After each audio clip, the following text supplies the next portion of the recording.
मुसलमानों तमाम इख्तिलाफ खत्म करके एक हो जाओ, मुसलमानों का इत्तेहाद वक्त की ज़रूरत बन चुका है।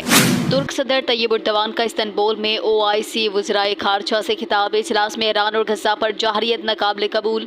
OIC वज़राए खारजा का इत्तफाक। तुर्किया के सदर तैयब उर्दवान ने कहा कि नेतन्याहू हिटलर पूरे खित्ते को तबाही की तरफ धकेलना चाहता है, लिहाजा मुसलमानों का इत्तेहाद वक्त की ज़रूरत है। OIC वज़राए खारजा खसूसी इजलास से खिताब करते हुए तुर्क सदर तैयब उर्दवान ने कहा कि इसराइल गज़ा में फ़लस्तीनियों पर हमले कर रहा है। उन्होंने कहा कि नेतन्याहू हुकूमत खित्ते में अमन के लिए सबसे बड़ी रुकावट है। इसराइल के ईरान पर जाहरियत की मज़म्मत करते हैं। तुर्क अवाम ईरानी बहन भाइयों के साथ खड़ी है। तैयब उर्दवान का कहना था, मुसलमानों का इत्तेहाद वक्त की ज़रूरत है। ये वक्त है कि अपने इख्तिलाफात ख़त्म करके एक हो जाओ, खित्ते को मज़ीद तबाही से बचाओ। आलमी बरादरी इसराइली जाहरियत को रुकवाने के लिए किरदार अदा करे। इसराइली हमलों से खित्ता तबाही की तरफ जा रहा है। इसराइल और ईरान के दरमियान बढ़ती कशीदगी को रोकना होगा।